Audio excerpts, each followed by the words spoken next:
Assalamualaikum warahmatullahi wabarakatuh. Nama saya Muhammad Aulia Rizaldi dari Depa Fisioterapi dengan NIM 030.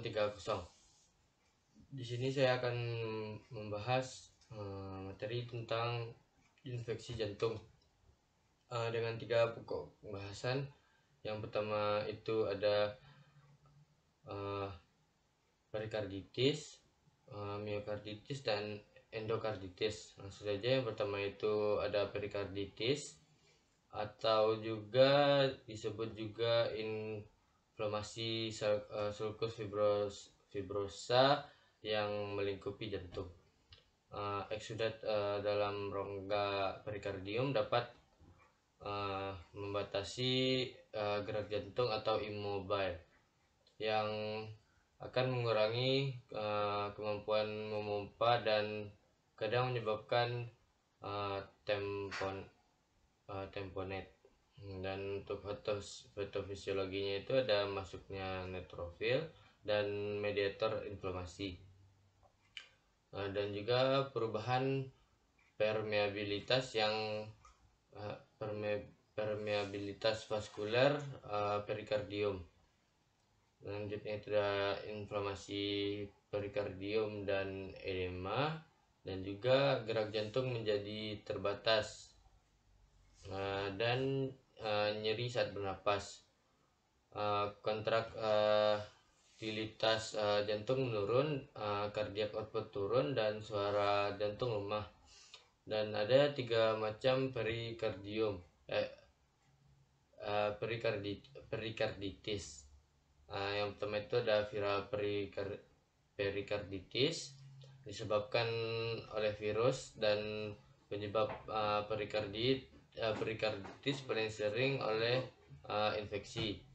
Dan yang kedua itu ada purulent perikarditis, disebut juga perikarditis bakterial akut, dan terjadi akibat penyebaran hematogen bakteri.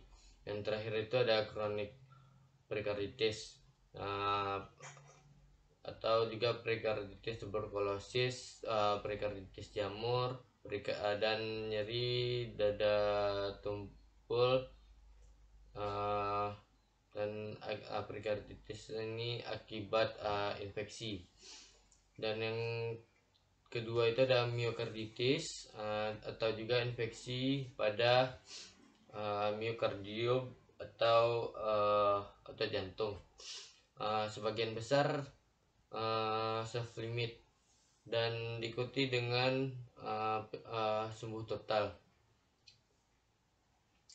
Miokarditis fulminal dapat fatal atau menjadi gagal jantung, dan insiden ini sebenarnya tidak diketahui, dan 1 hingga 5% kasus infeksi virus mempunyai dampak pada miokardium atau miokarditis.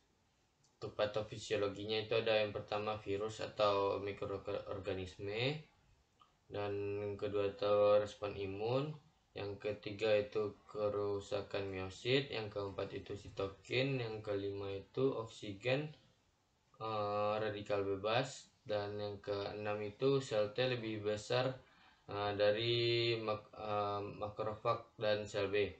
Dan terakhir itu ada endokarditis yang atau juga kelompok berisiko tinggi untuk metode katup jantung buatan, prosedur perawatan gigi, penyakit jantung kongenital, kardiopati hipertrofi, dan untuk patofisiologinya ini ada bakteremia, dan yang kedua itu melekatnya mikroorganisme ke endokardium dan permukaan katup. Selanjutnya itu ada pertumbuhan dan multiplikasi bakteri. Yang selanjutnya itu ada vegetasi karena adanya fibrin, dan juga destruksi katup. dan bisa juga gagal jantung. Dan untuk intervensi fisioterapinya ini ada beberapa metode latihan yang dapat diajarkan pada penderita gangguan jantung. Yang pertama itu ada latihan interval, latihan sirkuit, dan sirkuit interval, dan terakhir itu ada continue. Terima kasih.